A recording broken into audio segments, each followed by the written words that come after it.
Queridos amigos e irmãos, a passagem da palavra do Senhor para a qual eu devo chamar a sua atenção se encontra no Evangelho de Mateus, no capítulo 22.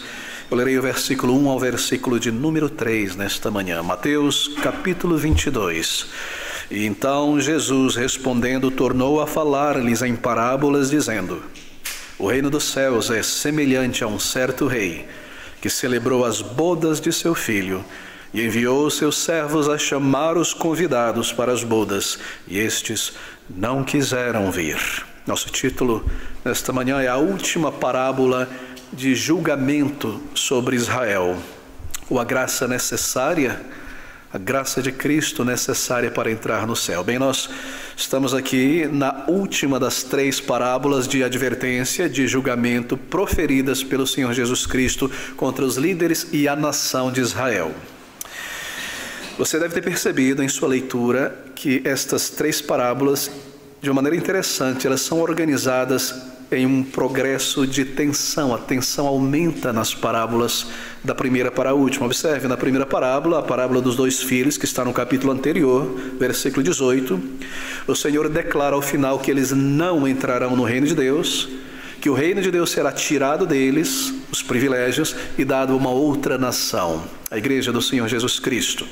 Na parábola 2 dos lavradores maus, capítulo 21, 33 em diante, o Senhor diz que Deus os punirá severamente, os líderes em particular, e aquela cidade. E aqui então, nessa terceira parábola, no capítulo 22, do 1 ao 14, nós lemos sobre as bodas do filho do rei, os convidados que rejeitaram, convidados maus, e nós lemos que o Senhor destruirá a cidade deles e os espalhará por toda parte. Nós aprendemos algo mais também. Nós aprendemos que a rejeição do Senhor Jesus Cristo é algo muito grave. Se nós o rejeitamos, Ele nos rejeitará no último dia. Nós lemos também que os gentios, como profetizado no Antigo Testamento, a partir de agora, fluirão em multidões para dentro da igreja de Deus, o Israel de Deus. Nós lemos também que nem todos os convidados para as bodas do Cordeiro recebem a bênção da vida eterna. E aprendemos também que esta bênção da eternidade do céu é dada somente àqueles que estão trajados, vestidos de roupas nupciais. E nós queremos nesta manhã compreender, aprender e guardar estas verdades em nosso coração. Bem, eu me volto então a esta terceira e última parábola de advertência do Senhor Jesus Cristo. A parábola das bodas, mas nós devemos complementar a parábola das bodas do filho do rei. Se você observar esta parábola, que começa no versículo 1 ao versículo 14, você perceberá de uma maneira fácil que ela está dividida em 2 ou 3 porções, em 3 partes, na verdade. Primeiro, nós podemos dividir da seguinte maneira: o convite para as bodas, que é rejeitado e desprezado pelos convidados. A segunda parte refere-se aos outros que foram chamados e convidados e encheram o salão nupcial da festa. E por fim, essa terceira parte, em que um indivíduo sem roupas nupciais é identificado e lançado fora. Essas são as 3 partes naturais desta parábola do Senhor Jesus Cristo. E cada parte traz algo muito profundo, uma lição e uma profecia, na verdade, do Senhor Jesus Cristo. Bem, versículo 1 nós temos início então. Então Jesus, respondendo, tornou a falar-lhes em parábola, dizendo... Você se recorda do contexto? Ele vai de Betânia, estamos nos últimos dias da vida do Senhor Jesus Cristo, provavelmente o 3º dia. Ele retorna para Jerusalém. Nós lemos no capítulo 18, ou melhor, no capítulo 21, que ele está no templo ensinando. Ele é cercado pelas multidões. Os fariseus, os saduceus, os sacerdotes e os anciãos do povo começam a cercar o Senhor Jesus Cristo, a criticá-lo, a atacá-lo, desejando prendê-lo, não podendo fazer. Tentam então plantar armadilhas, assim por dizer, nas palavras do Senhor Jesus Cristo. E o Senhor começa a lidar com este grupo de homens, os fariseus e os escribas, sobretudo, que eram os principais inimigos do Senhor Jesus Cristo. E ele declara a ele muitas coisas. Em sua primeira parábola ele adverte, na segunda parábola ele adverte e julga. E aqui nessa terceira parábola é exatamente isso que ele está dizendo. Observe então Jesus respondendo. Ele não responde a nenhuma pergunta. Ele responde à atitude daqueles homens. Ele segue respondendo à atitude maliciosa daqueles homens. Então Jesus, respondendo àquela atitude, tornou, porque esta é a terceira vez, mais uma vez, a falar-lhes por parábolas.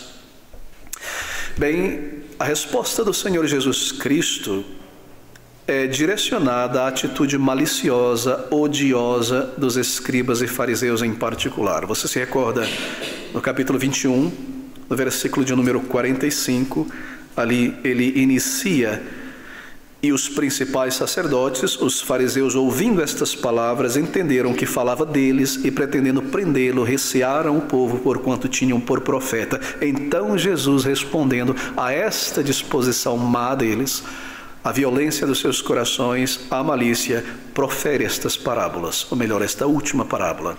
E ela começa neste versículo de número 2, dizendo: o reino dos céus é semelhante a um certo rei que celebrou as bodas de seu filho. Você percebe algo diferente aqui? Ele está falando sobre o reino dos céus. Há muitas parábolas do reino. As duas anteriores não lidavam exatamente com o reino dos céus, mas aqui ele passa a falar sobre o reino dos céus. O que é isto? O reino dos céus é tudo aquilo que se refere ao reino de Cristo, ao reino de Deus neste mundo, mas em particular, conforme a parábola ilustra, ao novo céu, à nova terra, ao grande encontro do povo de Deus redimido com o seu Redentor na glória eterna. É sobre salvação, é sobre vida eterna, mas especialmente as bodas, o banquete, o encontro de toda a família de Deus na eternidade. O reino dos céus é semelhante a um certo rei que celebrou as bodas de seu filho. Bodas, você sabe, é uma palavra arcaica em língua portuguesa, é o culto ou cerimônia de núpcias. No caso dos judeus em particular, tudo acontecia ao mesmo tempo. Está no plural aqui, esta festa de casamento, as bodas de seu filho, porque entre eles este dia era mais alongado para 5, às vezes 7 dias de celebração. Eles se reuniam, famílias, amigos, na casa, a nova casa do casal, e ali adoravam a Deus, faziam seus votos um para o outro diante de Deus e celebravam por 5 a 7 dias de festa, de alegria pelo novo casal que se formar ali. Assim, as bodas de seu filho. Bem, observe, é de seu filho. É um casamento real, queridos amigos. É um rei. Não é um casamento comum entre os judeus, mas é um casamento real no palácio real do filho do rei, preparado pelo próprio rei. É interessante. A noiva não é mencionada. Ela não aparece aqui em toda a parábola.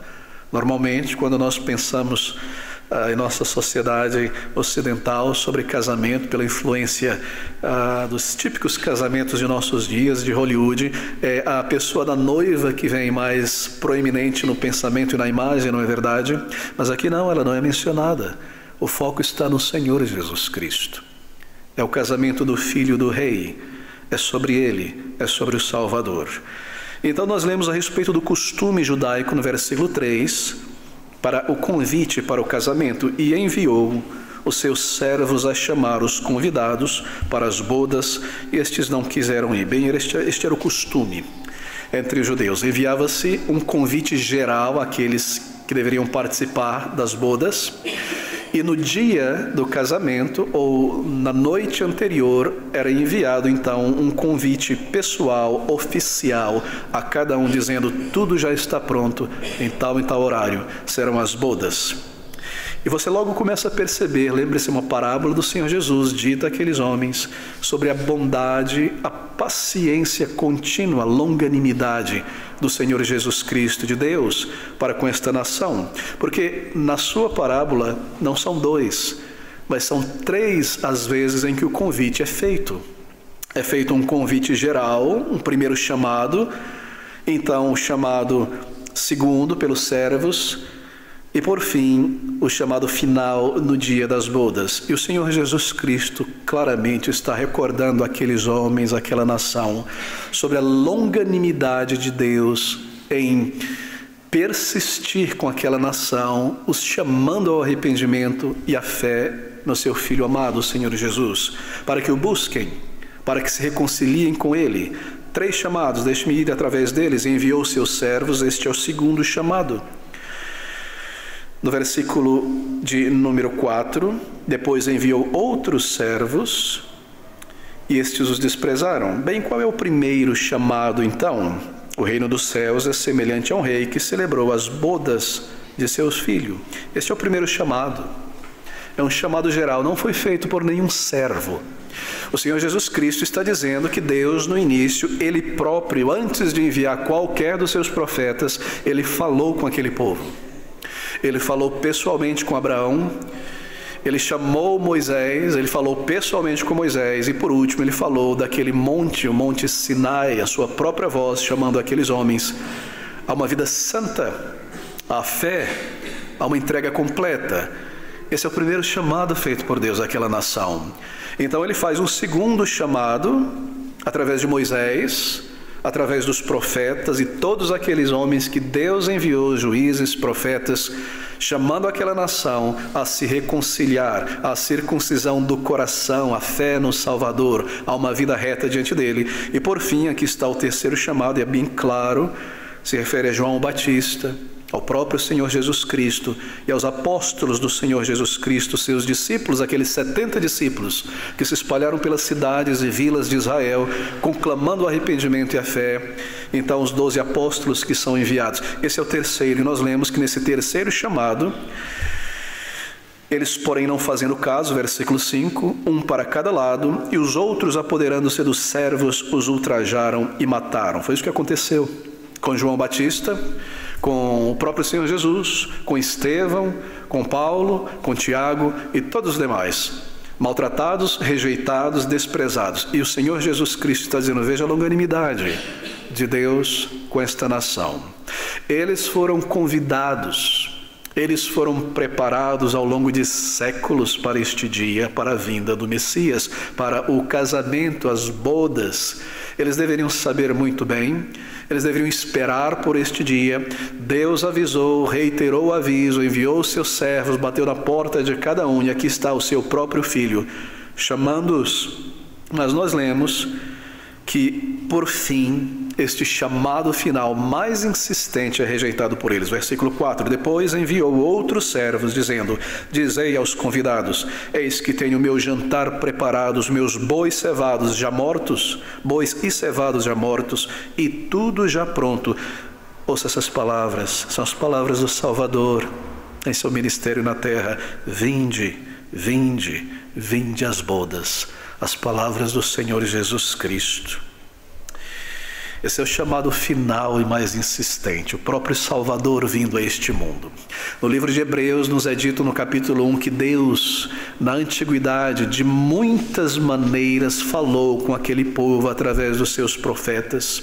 Mas nestes últimos dias, próximo das bodas, Ele falou através do seu próprio Filho, dizendo, vinde, vinde a mim, vinde às bodas. Este é o chamado. E é um chamado, observe, muito mais insistente, porque aqui ele detalha o que irá acontecer naquelas bodas.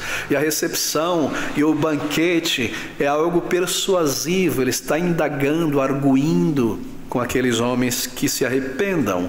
É um chamado final, não é? Tudo já está pronto, vinde às bodas. Bem, o Senhor Jesus Cristo está relatando, melhor, descrevendo a si mesmo. Ele está no final da sua vida terrena aqui. No início do seu ministério público, foi exatamente isso que ele fez. Nós lemos no Evangelho de Marcos, no capítulo 1, no versículo 15, que tendo completado 30 anos de idade, o Senhor dá um passo para o seu ministério público, e as suas primeiras palavras são exatamente estas. E dizendo, o tempo está cumprido e o reino de Deus está próximo. Vinde às bodas, arrependei-vos e crede no Evangelho. Este é o último chamado da parábola. Este é o chamado insistente, persistente, pelas vilas, pelos campos da Galileia, pela Pérea, por Samaria, em Jerusalém, em todo lugar, ele declarando com voz audível, com sinais, com maravilhas, Deus está chamando, o tempo já chegou, o reino de Deus está aqui, arrependei-vos, entrai no reino, crede no Evangelho. E este chamado, marque você, é direcionado em particular, primeiramente, aos judeus, porque eles são os convidados.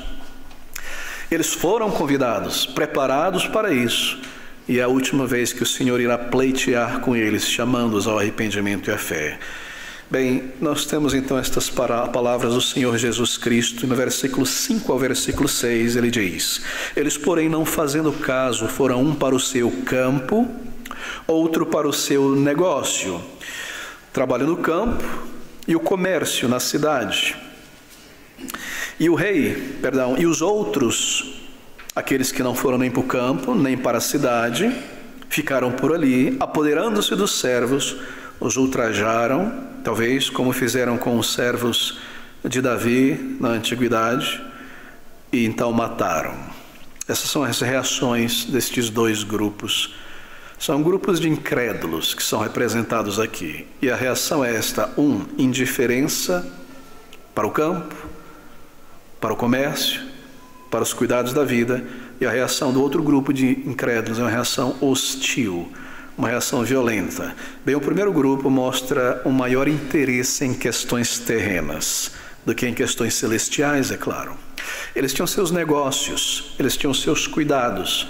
O chamado do rei não foi ouvido. Marque isso. Ele é o rei daquelas pessoas. Eles vivem em sua terra. Esse é um rei generoso. Esse é um rei muito bom. Eles prosperaram baseado no auxílio deste rei, no seu campo, nos seus insumos, todo o auxílio que ele proveu para eles. Mas são indiferentes. Lhes preocupa mais coisas materiais do que coisas espirituais. Cuidados terrenos desta vida que o convite para aceitar a salvação em Cristo Jesus. Não é a única parábola em que o Senhor menciona um convite que é rejeitado por indiferença. Nós temos a parábola da grande ceia, um pouco mais para frente. Mas aqui em particular, nós temos uma rejeição fria, indiferente, de pessoas que não parecem ter qualquer interesse. Sabe que o Senhor Jesus Cristo, aqui um adendo em particular para todo crente evangelista, ele está dizendo: a humanidade pode ser separada em várias fatias, em vários grupos de pessoas. Há sempre um grupo de pessoas indiferentes. Você conversa com eles, você urge com eles, e para eles tudo bem, tanto faz, tanto fez, só alegria e nada mais. Isso não os afeta. Eles serão educados, irão sorrir, irão visitar a igreja, ouvir, mas não são afetados. Há uma apatia, há uma indiferença, isso não os toca. E sempre haverão pessoas assim. Mas nós lemos também sobre um segundo grupo aqui, não são apenas dois grupos. Em outras passagens, o Senhor Jesus Cristo mostra outros grupos da humanidade: o ateu, o semi-ateu, aquele que se auto-justifica. Mas aqui está o indiferente. Então nós lemos sobre o hostil no versículo 6. E os outros, apoderando-se dos servos, os ultrajaram e mataram. É interessante a figura pintada aqui. Aqueles homens ouviram um chamado ao longo dos séculos, no período do Senhor Jesus, por ele e por seus discípulos, 70 em particular, depois os 12, então posteriormente os apóstolos e os crentes no Senhor Jesus. Alguns não deram bola, seguiram por sua vida. Isso não adiciona nada à minha vida, deixa eu cuidar da minha carreira, da minha fama, do meu bem-estar, o que quer que seja. Outros foram para o seu negócio no campo, mas um deles, um outro grupo, permanece ali, não vai para o campo, nem vai para a cidade, mas deseja ultrajar aqueles homens. Eu penso que o Senhor Jesus está descrevendo aqui os líderes religiosos, o clero. Eles não foram para o campo porque não trabalhavam com isso, nem para a cidade porque não tinham seu comércio, mas ficaram por ali para rejeitar, para atacar, para escarnecer e por fim matar os servos de Deus. Todos os profetas foram mortos por eles. E aqui o Senhor Jesus é perseguido por eles. E eles desejam matar Lázaro, e desejam matar Paulo, e querem matar todos através das mãos dos romanos. São estes, ele está falando sobre estes líderes aqui. São eles quem permanecem. Sempre haverá um grupo hostil de pessoas, normalmente de outros grupos religiosos ou governamentais, ou pessoas que têm uma agenda particular para promover uma ideia na sociedade, que se levantarão, se organizarão contra o povo de Deus, contra os servos de Deus, para tapar-lhes a boca, para cessarem a obra, para mancharem a reputação da igreja, para fazer o que for possível, se possível colocá-los na prisão e calá-los, por conta do Evangelho da graça redentora. Isso sempre acontecerá e está acontecendo em nossos dias também, em todos os lugares. Então nós lemos que eles atacam os servos, prendem e assassinam alguns deles, João Batista, o primeiro, o próprio Senhor Jesus, o Salvador, Estevão, Tiago, Paulo e assim por diante. São eles descritos aqui. Mas nós lemos na parábola que a paciência de Deus tem um limite estabelecido no versículo 7. E o rei, tendo notícia disto, encolerizou-se e, enviando os seus exércitos, destruiu aqueles homicidas e incendiou a sua cidade. Bem, ao limite, sim, porque o rei aqui, na parábola, ele está determinado a cumprir o seu plano de que seu filho tenha uma verdadeira ceia nupcial e receba honras e se alegre com seus amigos. Assim, nós lemos que ele determina a destruição daqueles homens. Nós lemos que o Senhor Jesus Cristo, ele envia os seus exércitos. Sim, o Senhor Jesus Cristo. Os romanos são enviados. No ano 70, eu irei tocar um pouco mais sobre isso mais adiante. O Senhor envia os seus exércitos. Sim, os romanos, os seus exércitos, assim como os assírios, os sírios foram um exército de Deus. O meu exército, diz ele, para destruir, para punir, para queimar, para arrasar todo Israel e aquele templo. E no ano 70, então, nós lemos que ele envia os romanos através de Vespasiano, seu filho Tito, e Jerusalém é destruído por completo. Bem, então os servos, eles saem para chamar outros convidados. Mas observe, o Senhor está sim profetizando algo aqui. Ele está dizendo o que irá acontecer. Nós lemos que estes homens, eles vivem em uma cidade, versículo 7, destruiu e incendiou a sua cidade. Foi exatamente isso que aconteceu. É uma referência natural a Jerusalém. Ele já havia amaldiçoado aquela nação através, simbolicamente, daquela figueira infrutífera. Ele determinou que isso aconteceria e agora ele faz uma referência a Jerusalém, a sua cidade. Essa destruição, ela é claramente descrita no capítulo de número 24, nós leremos. Então nós lemos que 40 anos, mais ou menos, na verdade 37 anos após a crucificação do Senhor Jesus Cristo e ressurreição, ele envia os romanos para destruir aquela cidade. Você se recorda que Jerusalém, assim como Israel e a Palestina, estava sob o domínio romano? Eles determinam se revoltar e assim começam as guerras dos judeus. E o imperador, então, na época, Vespasiano, percebendo que Israel se tornara uma pedra em seu sapato, deseja esmagar então por fim esta pedra. Ele envia o seu filho com o intuito de que seu filho também, vencendo esta batalha, seja exaltado pelo exército como o próximo imperador. Assim, Tito, no ano 70, com suas legiões, em particular a legião número 10, já foram achados vários tablets, escrito LEGX, Legex, legião 10ª, que cercou Israel, que fizeram aquelas grandes torres de terra para subirem e atacar e destruir. E Joséfos, o historiador Joséfo, que era um judeu romano em particular, foi um soldado e uma testemunha ocular, nos diz em seu livro História dos Judeus, sobretudo no capítulo 3 ao capítulo 5, como isso aconteceu. Vale muito a pena ler lá. Ele nos diz que os romanos cercaram aquela cidade. Era um período em que havia festa em Jerusalém. Mais de 1 milhão de pessoas estavam ali dentro daquela cidade. Eles tomam aquela cidade, ninguém pode entrar com alimentos, ninguém pode sair, possivelmente secam aquela fonte para que a água não chegue ali. O desespero começa a tomar aquelas pessoas até que eles conseguem, por fim, entrar em Jerusalém.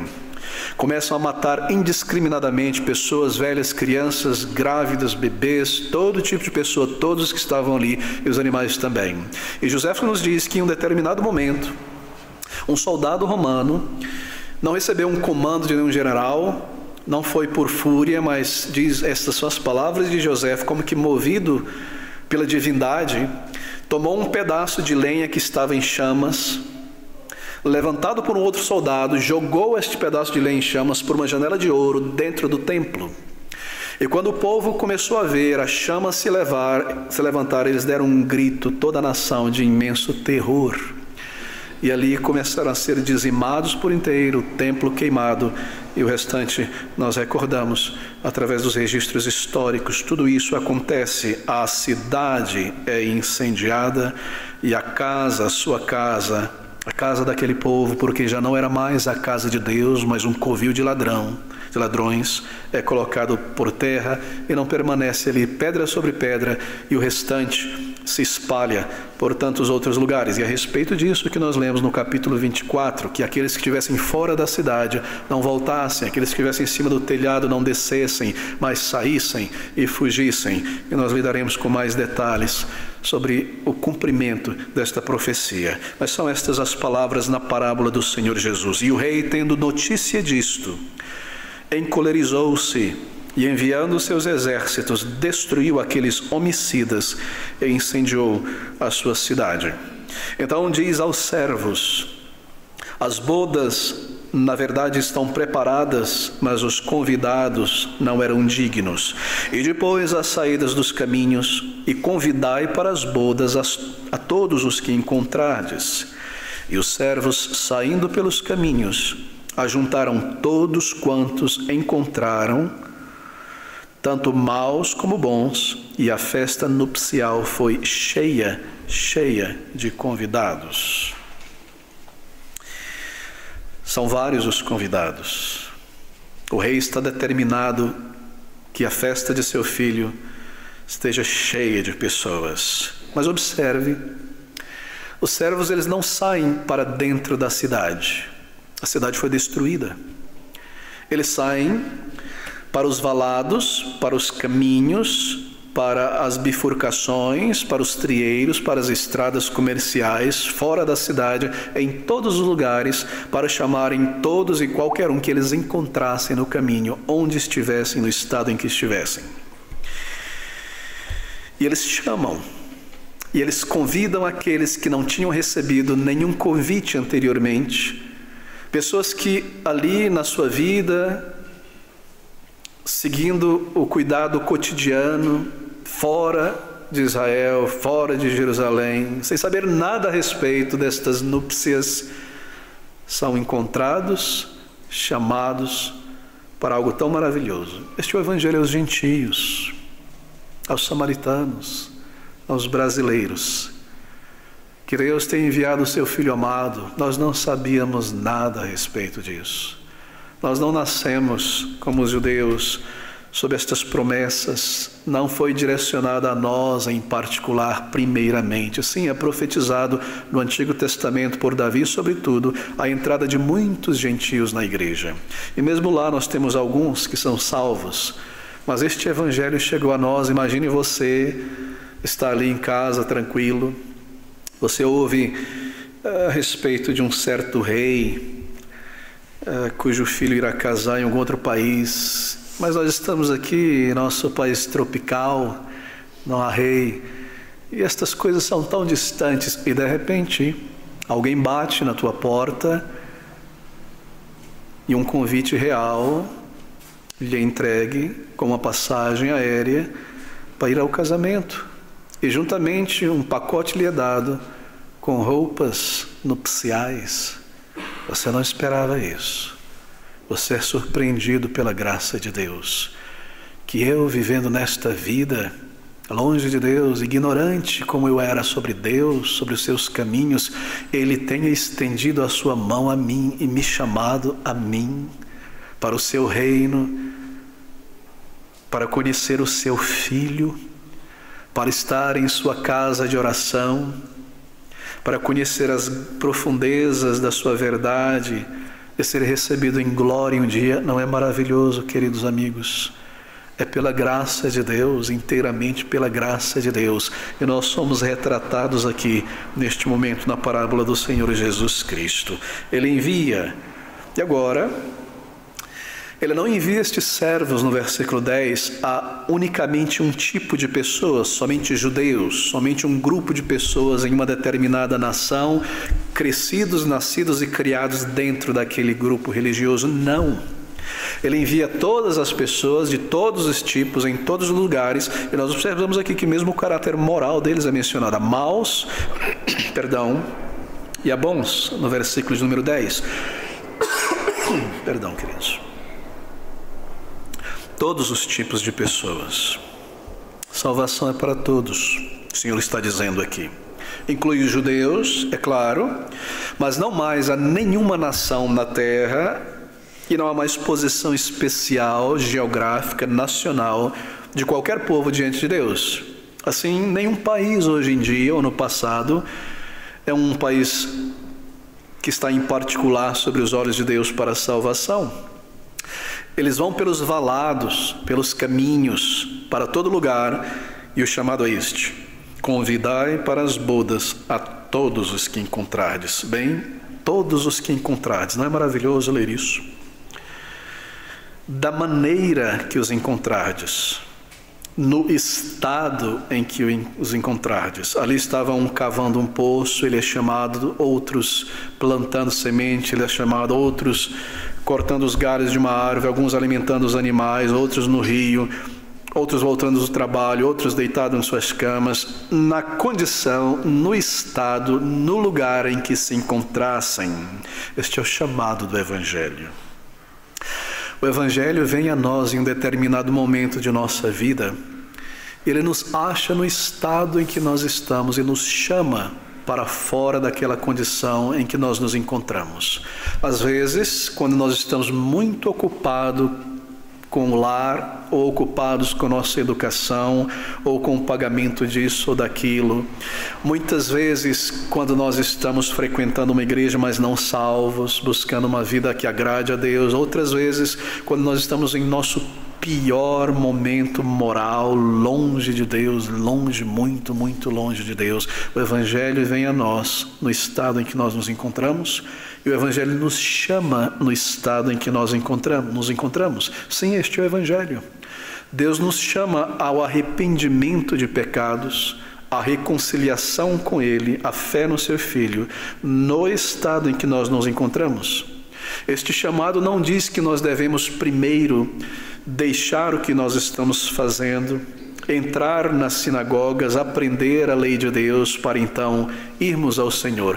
Ele diz: vinde como estais, do jeito em que estás. Mas é claro, nós iremos ver uma condição. E é muito importante que eu toque neste ponto e repita, porque parece que este chamado ele foi alterado em nossos dias. O chamado, nós perceberemos na parábola do Evangelho, não é simplesmente venha como você está e permaneça como você está.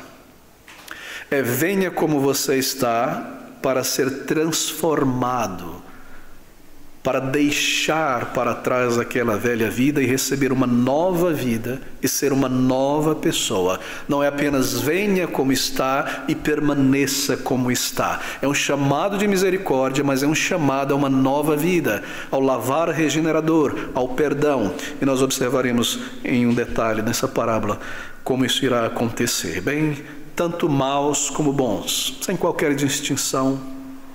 Maus, pecadores flagrantes, abertos, que não se envergonham mais dos seus pecados, eles são chamados também.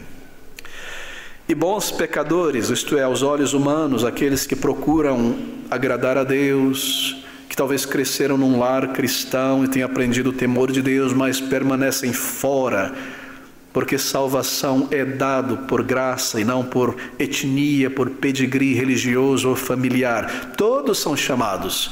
É um chamado geral, é um chamado de misericórdia, é o chamado de Deus à salvação. Convidai para as bodas todos os que encontrardes, tanto maus como bons, tanto pecadores flagrantes como aqueles que se postam mais moralmente corretos. E nós lemos então estas últimas palavras, que poderiam ser, esse é o nosso sentimento, as últimas palavras desta parábola. A parábola poderia se concluir aqui, no versículo de número 10. E os servos, saindo pelos caminhos, ajuntaram todos quantos encontraram, tanto maus como bons. Ouça, poderia ser um final, não é? E a festa nupcial foi cheia de convidados. Fim. Nossos sentimentos seriam isso, não é? Parece ser um final apropriado, não é, para a história. mas não é concluída aqui. E não é concluída aqui por uma razão doutrinária, porque o Senhor está falando sobre o reino dos céus, a salvação, a vida eterna. Nós lemos que bons e maus enchem aquele salão nupcial, mas logo nós entenderemos que estes maus ou estes bons, do versículo 10 em diante, são bons e maus a partir do padrão de julgamento humano apenas. Não é a maneira como Deus os vê, como bons e maus. Não significa que, em última análise, aqueles que Deus vê e declara como maus e que permanecem como maus entrarão no céu. Não haverá uma salvação universal de todos, independente do que creem ou não. Nós logo perceberemos que o Senhor irá fazer, sim, separação entre uns e entre outros. Esta é a maneira humana de ver bons e maus, não necessariamente a maneira divina. Aqueles que permanecem em seu mau caminho, que não se arrependem de fato, que eles entrarão no gozo do Senhor. É claro que não. Eles não serão recebidos no novo céu e na nova terra. E nós sabemos disso porque é introduzido na parábola uma veste nupcial que explica, que torna claro este fato, que este bom ou mal é simplesmente a visão humana. Está no versículo 11: e o rei, entrando para ver os convidados, viu ali um homem que não estava trajado com veste de núpcias. Eu não penso, ilustrando a parábola aqui, como alguns comentaristas declaram, que eles já estavam à mesa e se alimentando. Eu penso que eles estavam num ante-hall, num salão que antecede a entrada do salão de festas e banquetes. Todos estavam ali. E nós vemos que o rei se levanta e vai, talvez de uma sacada, de um balcão, de um lugar mais alto, observar, se alegrar. No grego é colocar os seus olhos sobre todos, escanear. Essa é a ideia que é trazida no grego no versículo de número 11, entrando para ver, para observar, para considerar os convidados. O rei, entrando para ver os convidados, viu ali um homem que não estava trajado com veste de núpcias. Meus queridos amigos, o que o Senhor quer dizer com isso é que Deus, o Senhor, Ele inspeciona de uma maneira muito particular todos aqueles que estão dentro do seu reino, assim por dizer. Ele inspecionou aquela figueira muito detalhadamente por frutos. E aqui ele está inspecionando, e observe que agora é de uma maneira muito pessoal e muito particular cada um daqueles que adentram, assim por dizer, as portas externas do seu reino, que se encontram uma igreja, que se afirmam, se professam cristãos, crentes no Senhor Jesus Cristo. Ele vem para olhar e ele observa cada um deles. Há uma inspeção onisciente de cada crente professo, de cada cristão professo. Isso é necessário. Nós já observamos a necessidade de um dia de julgamento. E aqui isso é ilustrado pelo Senhor que observa cada um. E nós lemos então que ele viu ali naquela multidão, e deve ser uma multidão imensa em um palácio muito grande, ele conseguiu ver no meio daquela imensa multidão de todos os tipos de pessoas, um homem. Seu olhar foca em um único indivíduo. E esta é a segunda parte da parábola que inicia aqui. Ela foca em julgamento de indivíduos. Na primeira parte, o Senhor está falando sobre o julgamento daquela nação. Aqui ele passa a falar sobre um julgamento geral na eternidade para indivíduos. Ele está dizendo que todos nós, um dia, nesta manhã aqui, todos aqui neste lugar, incluindo a mim, iremos comparecer diante de Deus para prestar a Ele contas da maneira como nós vivemos neste mundo e em particular a nossa atitude e resposta para com as suas demandas, seu evangelho em particular, e o senhorio de Cristo. E isso será então repetido pelos apóstolos do Senhor muitas vezes na palavra de Deus. Se você abrir comigo em 2 Coríntios, capítulo 5, do versículo de número 10 ao versículo de número 12, eu leio estas palavras. Porque todos devemos comparecer ante o tribunal de Cristo, para que cada um receba segundo o que tiver feito por meio do corpo, isto é, nesta vida, o bem ou mal. Assim que, sabendo o temor que se deve ao Senhor, persuadimos os homens à fé, mas somos manifestos a Deus. E espero que nas vossas consciências sejamos também manifestos, porque não nos recomendamos outra vez a vós, mas damos-vos ocasião de vos gloriardes de nós, para que tenhais que responder aos que se gloriam na aparência e não no coração, porque todos devemos comparecer ante o tribunal de Cristo, cada um receba segundo o que tiver feito, na condição em que estava. Essas são palavras muito claras. E nós lemos que, ao observar aquele homem, o que se destaca em particular em sua percepção, a percepção do rei, é que aquele homem, no versículo de número 11, ele não estava trajado como os demais que foram chamados e convidados. Todos tinham recebido uma veste, uma roupa apropriada para as núpcias, para o casamento de um filho do rei. E o rei, entrando para ver os convidados, viu ali um homem que não estava trajado com veste de núpcias. Não é interessante, queridos amigos? É temeroso, na verdade. Vestes nupciais. Uma roupa, é clara, apropriada para o casamento real. O Senhor diz no versículo 10 e 9, vá a todos os lugares, nos caminhos, como os encontrarem, chama-os. Nós somos chamados à fé em Cristo, ao arrependimento. Não importa o estado em que nós nos encontramos, a roupa em que nós estamos vestidos, se muito suja ou pouco suja.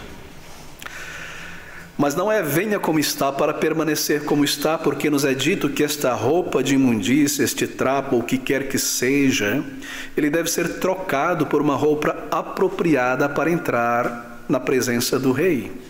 Veste nupcial é o nome, não qualquer trapo, não qualquer improviso. E na parábola do Senhor Jesus Cristo é muito claro o que isso quer dizer. Esta veste nupcial se refere à justiça de Cristo Jesus para entrar no céu. Eu não posso, nunca irei, nem devo imaginar que conseguirei entrar ou ser recebido na presença de Deus, vestido em minha própria justiça, mérito, bons pensamentos que eu tenha sobre mim mesmo, ou que eu tenha feito nesta vida. Eu necessito de um outro mérito que não é meu, uma outra justiça perfeita que não é minha, que eu não tenho, e me revestir dela, veste nupcial, para entrar na presença do Rei. Essa é a justiça de Jesus Cristo. Isso é proclamado no Antigo Testamento, isso é declarado no Novo Testamento. Deixe-me abrir apenas 3 passagens. Abra comigo em Isaías, no capítulo 61, no versículo de número 10. Você perceberá esta verdade lá. Isaías 61, 10 diz assim: regozijei-me muito no Senhor, a minha alma se alegrará no meu Deus. Por quê? Porque me vestiu de roupas de salvação, cobriu-me com um manto de justiça, como um noivo se adorna com turbante sacerdotal, e como a noiva que se enfeita com as suas joias.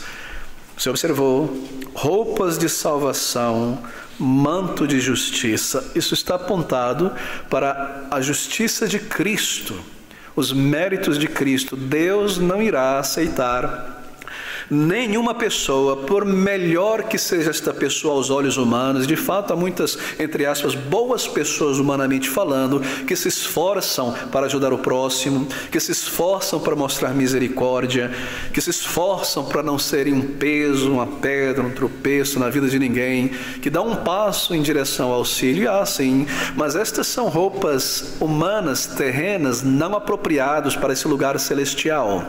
São imperfeitas porque elas estão manchadas inchadas às vezes com egoísmo, outras vezes com desejo de autopromoção e autoprojeção e tantos outros problemas que nós já trazemos. Nós precisamos dos méritos de Cristo. Deus deve olhar sobre cada ser humano através de Cristo, através desta lente, vê-lo puro, vestido nos méritos do seu Filho amado, Senhor Jesus Cristo. Veja comigo também Gálatas, capítulo 3, versículo de número 27, um outro texto que recorda esta verdade. Gálatas, capítulo 3, versículo de número 27, o apóstolo Paulo declara estas palavras, perdão, porque todos quantos fostes batizados em Cristo, já vos revestistes de Cristo. Não é o batismo que salva, ele está dizendo. Aqueles que foram batizados já antes se revestiram de Cristo.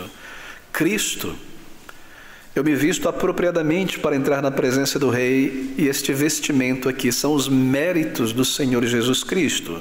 Por último, Apocalipse capítulo 19, versículos 7 e 8, que aponta para aquele grande dia, a grande bodas do Cordeiro, o final, na eternidade. Estas palavras, 19, versículo de número 7 ao versículo 8. Regozijemo-nos e alegremo-nos, e demos-lhe glória, porque vindas são as bodas do Cordeiro, e já a sua esposa se aprontou. E foi-lhe dado que se vestisse de linho fino, puro e resplandecente, porque o linho fino são as justiças dos santos. E disse-me, escreve, bem-aventurado aqueles que são chamados à ceia das bodas do Cordeiro.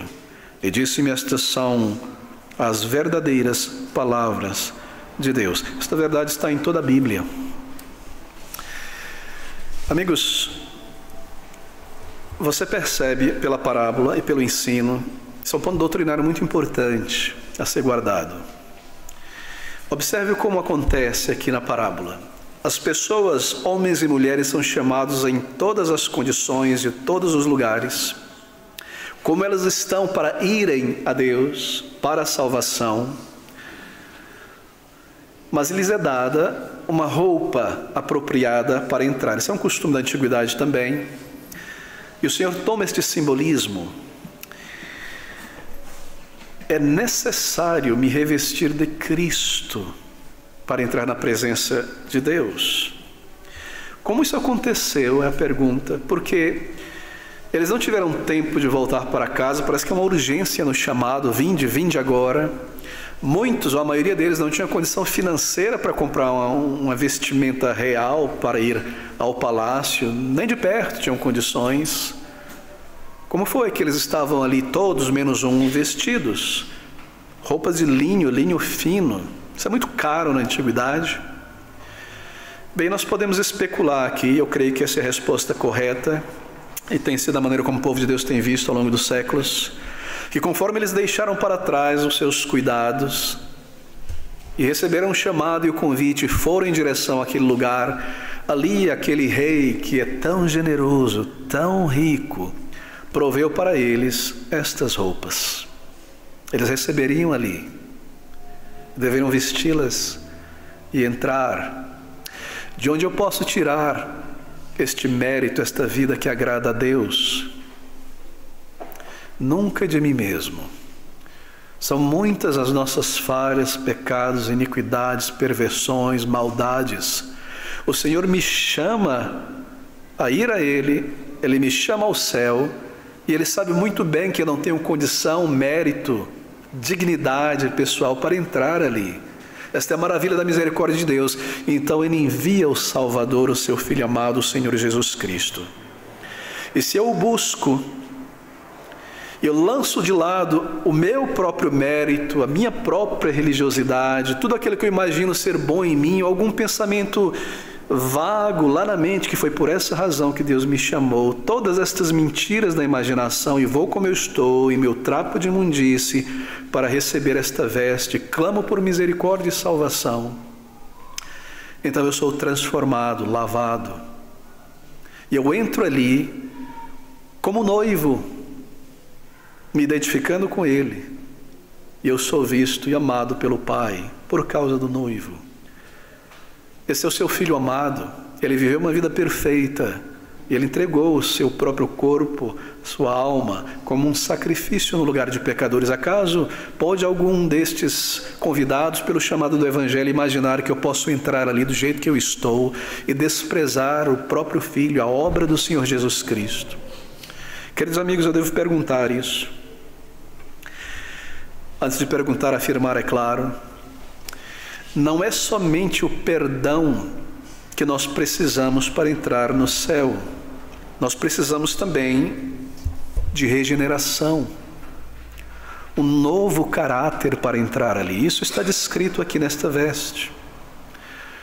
Não é possível apenas isto, ter os meus pecados perdoados sem receber de Deus um novo coração, um novo caráter. O que adiantaria ter todos os meus pecados anulados, perdoados, e a partir daquele momento não ter a força e a capacidade de permanecer assim e voltar a pecar no mesmo dia? Eu necessito ser revestido desta justiça. Assim, são termos teológicos, mas todos entendem. Deus não apenas imputa justiça, termo forensico, não é? Declara alguém como justo, perdoa os seus pecados, bate o martelo declarado, mas Ele também outorga esta justiça ao ser, transformando e tornando esta pessoa em uma pessoa que busca retidão e que pode agora responder à sua palavra. Ele dá o perdão do pecado, a dívida é perdoada, Ele imputa a justiça, perdoado, mas Ele também outorga esta justiça, dando o seu espírito e um novo caráter. Estas são vestes de justiça. Ninguém entrará no céu, ninguém será recebido sem estes frutos do Espírito Santo que comprovam que Cristo habita em você, que eu já me revesti de Cristo Jesus, que é claro, que Ele me deu esta graça. Isso não significa que eu entro ali em perfeição, que no momento em que eu sou perdoado eu irei parar de pecar, mas significa que pelo seu Espírito que me foi dado, há agora em mim sede e fome por justiça, uma vida para o Senhor, uma nova vida representada aqui nestas vestes. Ele não dá apenas perdão, mas regeneração. Deixe-me trazer apenas um texto, 2 Coríntios, capítulo 5, versículo de número 17. O apóstolo Paulo diz assim: assim que se alguém está em Cristo, nova criatura é. As coisas velhas já passaram, eis que tudo se fez novo. Ele é uma nova criatura, isto é, ele é uma criação nova, original de Deus. É uma nova pessoa que está ali depois da conversão. Aquela velha pessoa, ela faleceu, e é comum que todo crente, depois de alguns anos da sua conversão, ele olhe para trás e olhe para o agora e diga: parece que eu sou uma outra pessoa, aquela pessoa parece que não existe mais. E é exatamente isso que acontece. Nós percebemos a obra do Senhor em nós. Nós somos novos, renovados, vestes nupciais. É descrito aqui. Bem, eles conseguiram, é claro, das mãos do Senhor. Lhes foi chamado e lhes foi dado, oferecido estas roupas. E todos aceitaram, todos receberam, todos se revestiram, menos uma pessoa, nós lemos aqui. E o rei, entrando para ver os convidados, viu ali um homem que não estava trajado com vestes nupciais. E disse-lhe: veja a maneira terna do tratamento do Senhor com este homem. Amigo, como entraste aqui não tendo vestes nupciais? Todos aceitaram as roupas e se vestiram. Mas este homem, obviamente, ele não aceitou e não se vestiu. Nós podemos figurá-lo na porta, sendo estendido a ele aquela maravilhosa roupa, apropriada, digna para entrar naquele lugar. Ele olha em volta, olha para si mesmo, e olha para a sua roupa, talvez bata o pó um pouco assim e diz: veja, eu entrarei com a minha própria roupa. Ela é boa o suficiente, eu não necessito da sua roupa. Ele pretendia se destacar ali dentro. Ele pretendia aparecer mais do que o noivo. Ele tinha este propósito, ele queria estar ali e ser de alguma maneira identificado, visto, ele estava satisfeito consigo mesmo. Essa é, claro, uma atitude de provocação, de autossuficiência, e assim ele entra naquele salão com os demais.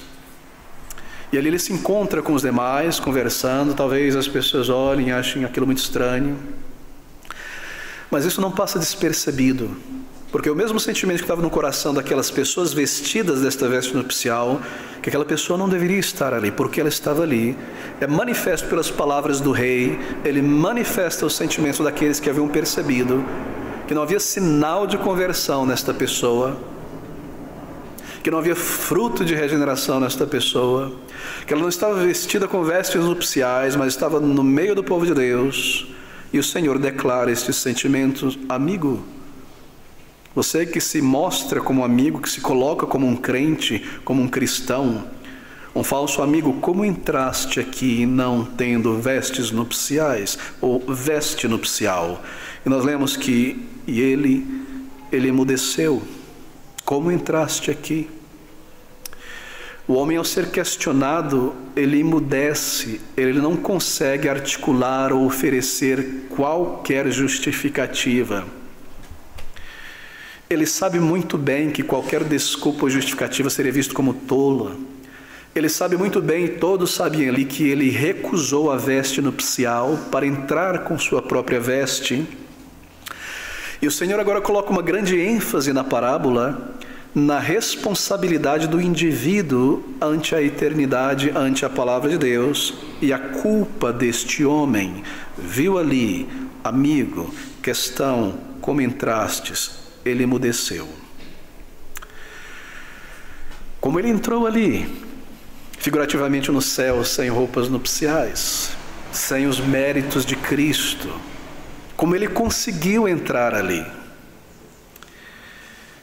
Será que ele entrou por uma porta de incêndio? Amigo, como entraste aqui não tendo veste nupcial? Senhor, foi o sistema de apelo, de levantar a mão e ir na frente, que me trouxe aqui sem veste nupcial. E que me disse que se meramente eu desse um gesto físico a um chamado espiritual, eu seria recebido por Deus como salvo. Que eu não precisava encarar com vergonha os meus pecados, confessá-los a Deus, rogar a Cristo por sua misericórdia e mérito. Eles simplesmente me disseram: se você quer aceitar a Cristo, levante a tua mão, venha à frente. E eu entendi esse mecanismo e fiz e fui, e agora eu estou aqui dentro. Me disseram: amigo, como entraste aqui não tendo veste nupcial? Eu entrei aqui pelo batismo infantil. Me foi dito que, sendo batizado como um bebê, eu faria parte da igreja e eu estava salvo, a menos que fosse provado o contrário, e aqui estou eu. E se alguém me perguntar, eu mostro a minha face e digo: aqui onde a água foi derramada. Amigo, como foi que entraste aqui sem veste nupcial? Foram os meus pais e meus amigos que colocaram a carroça na frente dos bois, e desde pequenino começaram a insistir que eu devia logo ser batizado para fazer parte da igreja, isso e aquilo. E assim eu fui batizado, me deram um certificado e agora estou aqui. Eu sou um crente, eu fiz tudo, eu passei, eu tenho o meu diploma, eu estou aqui dentro, eu fui salvo. Amigo, como entraste aqui sem veste nupcial?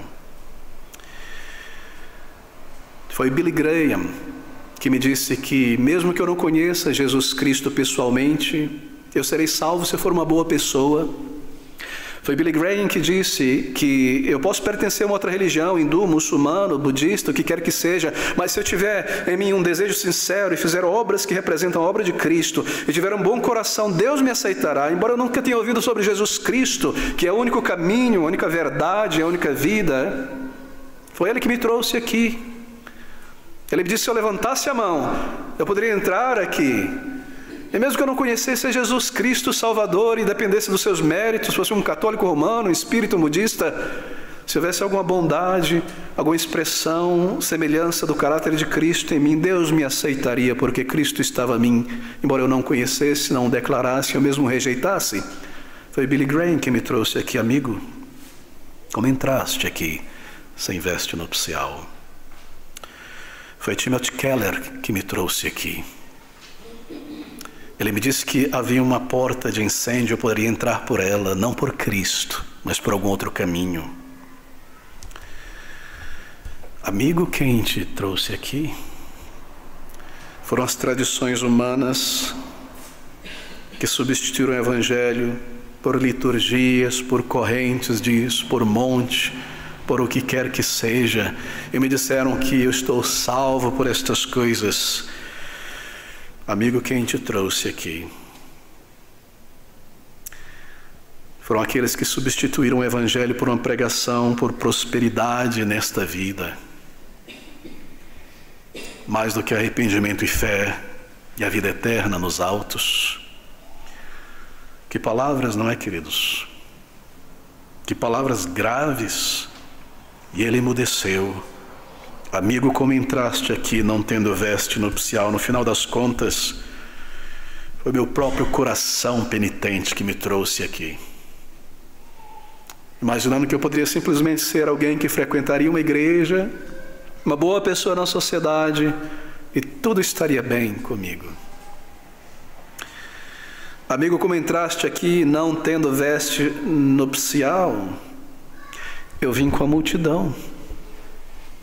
Eu comecei a participar da igreja, das coisas cristãs, eram boas pessoas e eram amigos, eu queria estar com eles, eles eram batizados, levantaram a mão, então eu decidi fazer o mesmo. Eu fiz o mesmo, eu entrei com a multidão. Naquele acampamento, depois de muita música emocional, um chamado a ir à frente, eu fui. Embora eu nunca fui a Cristo. Naquele encontro de jovens com Cristo, cheio de misticismo, eu fiz a mesma coisa. Mas eu nunca fui buscar estas roupas nupciais. Queridos amigos, é bom fazermos a nós mesmos essa pergunta de vez em quando. Como eu entrei aqui? Você faz essa pergunta às vezes. Foi porque você um dia buscou ouvir a palavra do Evangelho, o caminho de salvação e a vida eterna? Ou porque sua esposa vem aqui, você também vem, seu marido vem aqui, você também vem? É a igreja mais próxima da sua casa, se tivesse outra mais próxima eu iria. Por que você veio aqui? Como foi que eu entrei aqui? Foi pela fé em Cristo, pelo arrependimento, como um crente? Ou como um agregado que se institucionalizou aos poucos? Pergunte a si mesmo em casa. É necessário essa pergunta. É necessário nós encararmos ela pessoalmente.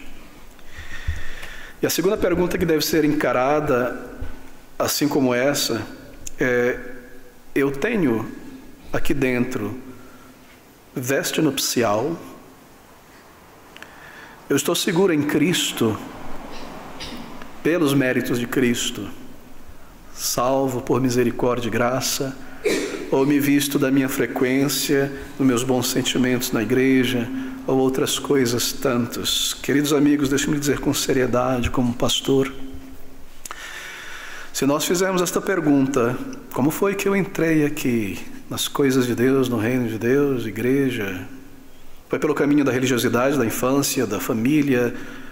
Como foi que eu entrei aqui? Eu tenho vestes nupciais? Se nós nos examinarmos, nos colocarmos na balança e nos julgarmos nessa questão, nós não seremos julgados um dia.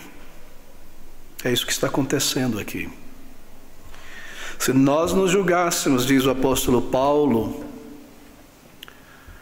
não precisamos ser julgados um dia por Deus, e naquele dia a nossa consciência nos calará de tal forma que nós lemos na parábola do Senhor: e ele emudeceu.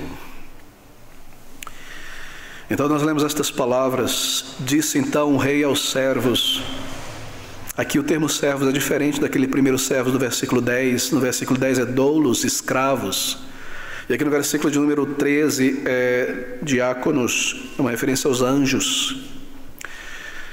Disse então o rei aos seus servos: amarrai-o de pés e mãos, atai esses molhos,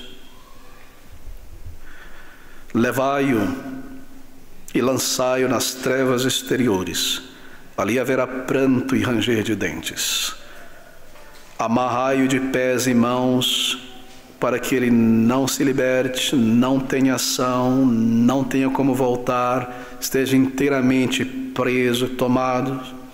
Levai-o e lançai-o nas trevas exteriores, fora do palácio onde há luz, alegria, em lugar de trevas, densas trevas exteriores. Esta é a condenação. Este é o inferno. Amarrai-o, levai-o, lançai-o, trevas exteriores. Ali haverá pranto e ranger de dentes. Pranto e ranger de dentes. Não é choro que alivia a aflição, é pranto. E pranto aqui é uma expressão de grande, profunda tristeza e aflição, angústia. É um choro constante de tormento e soluço contínuo, que representa tanto a infelicidade daquele lugar, quanto o ressentimento por esta infelicidade. Como alguém que continuamente, rangendo os dentes de raiva de si mesmo e de outros, por que eu não tomei para mim aquela palavra e examinei o meu coração? Por que eu estou aqui agora neste lugar de tormento? Porque eu fingi e continuei tapando os ouvidos por tantas e tantas vezes e segui em frente a meu orgulho. Ranger de dentes. Há ódio aqui pelo Senhor que o lançou fora. Há ódio pelas pessoas que o mantiveram na mentira, no entretenimento, passando a vida e desperdiçando até ela se acabar. Há choro. Há um verme, nos diz o Senhor Jesus Cristo, que nunca morre. É este remorso contínuo. Ranger de dentes, grande fúria, grande indignação. Quando como um animal é preso em uma rede, amarrado, um senso de morte, de condenação contínua. E disse-lhe: amigo, como entraste aqui não tendo veste nupcial? E ele emudeceu. Disse então o rei aos servos: amarrai-o de pés e mãos, levai-o e lançai-o nas trevas exteriores. Ali haverá pranto e ranger de dentes. E no versículo 14, então: porque muitos são chamados, mas poucos escolhidos. Uma declaração sobre a grande doutrina da eleição soberana divina. E o que ele está dizendo é que, em comparação com aqueles que se perdem, poucos em comparação são salvos. Assim, salvação no final da história não é uma realização humana, é uma dádiva da graça soberana de Deus. É estendida. Em Lucas capítulo 12, nós lemos essas palavras do Senhor Jesus Cristo, reiterando esta verdade, dita em tantos lugares. No versículo de número 32, lerei apenas alguns poucos versículos para afirmar esta doutrina. Ele diz assim, Lucas 12, 32: não temais, ó pequeno rebanho, poucos, porque a vosso Pai agradou dar-vos o reino. Em João capítulo 6, versículo de número 39 e o versículo de número 40, essas palavras são ditas pelo próprio Senhor Jesus Cristo. E a vontade do Pai que me enviou é esta, que nenhum de todos aqueles que me deu eu perca, mas que o ressuscite no último dia. 44. Ninguém pode vir a mim se o Pai que me enviou não o trouxer, e eu o ressuscitarei no último dia. Em Efésios, por fim, capítulo 1, versículo de número 4. São essas as palavras de Paulo, pelo Espírito: como também nos elegeu nele antes da fundação do mundo, para que fôssemos santos e irrepreensíveis diante dele em amor. Queridos, esta é a porta estreita. Este é o caminho estreito que poucos encontram. Agora perceba com muita clareza. Um convite é estendido, sincero, verdadeiro e franco, dizendo: venha. Mas eu prefiro as minhas vestes. Nesta parábola, o Senhor está colocando a soberania de Deus juntamente com a responsabilidade humana. E se eu não consigo juntar estas duas coisas teologicamente falando, eu posso simplesmente me colocar no lugar destas pessoas que são chamadas e responder e vestir esta roupa nupcial, crendo no Senhor, confessando a Ele, clamando por salvação e misericórdia, eu serei recebido. Receba, querido amigo, o convite da graça de Deus, a menos que enquanto outras pessoas entrem, você fica do lado de fora. Esqueça tudo mais em relação a questões deste mundo, da economia, da sociedade, política, problemas, questões mesmo dentro da igreja. E receba a graça de Deus, a menos que enquanto outros entrem, você fique para trás. Tudo está pronto, diz a palavra do Senhor. O perdão está pronto, a paz está pronta, o consolo está pronto, as promessas de Cristo pronto, as providências que irão cooperar para o bem daqueles que vestem esta roupa nupcial, trabalharão ao nosso favor. O céu está pronto, está tudo pronto. E você não está pronto? Tudo está feito. Há ainda alguma dúvida de que Deus te receberá se você for a Ele da maneira certa? Venha às bodas, receba de graça a salvação que Deus te estende.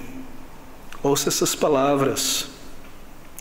Lembre-se que participação na igreja visível, qualquer que seja, em qualquer lugar, não garante salvação. Renovação completa, justificação e santificação, revestir-se de Cristo. É isso que é necessário. Está diante de cada um de nós o chamado. Eu não vou poder me justificar e dizer: Senhor, eu não sabia se eu era um eleito.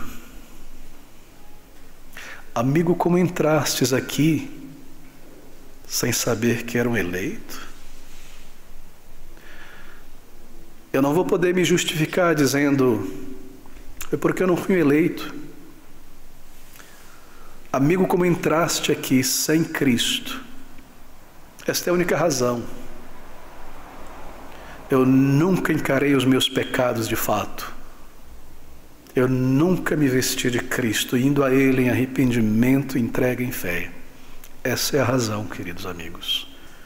Que convite maravilhoso, franco, gratuito, provido de graça estendida a todo pecador. Ele salva aqueles que não podem salvar a si mesmos. Assim eu termino aqui. Aceite a graça de Deus, receba a graça de Deus em arrependimento e fé, e entregue-se a Ele, e seja salvo, e salvo para sempre. Então se alegre com o povo de Deus por esta verdadeira salvação. Não está em nós, não é o que eu faço, não são meus méritos, não é a minha frequência na igreja, não é quantos anos eu tenho. Vá ao Senhor, está na mão dele a salvação. Se você for de fato, você saberá que ele te vestiu de vestes de justiça e te receberá na glória. Aquele convite, você está vestido, aquela antecipação, aquela alegria de estar ali, continuará em teu coração até o final e te sustentará até o final, olhando para Cristo, naquele lugar de glória, onde nós estaremos também.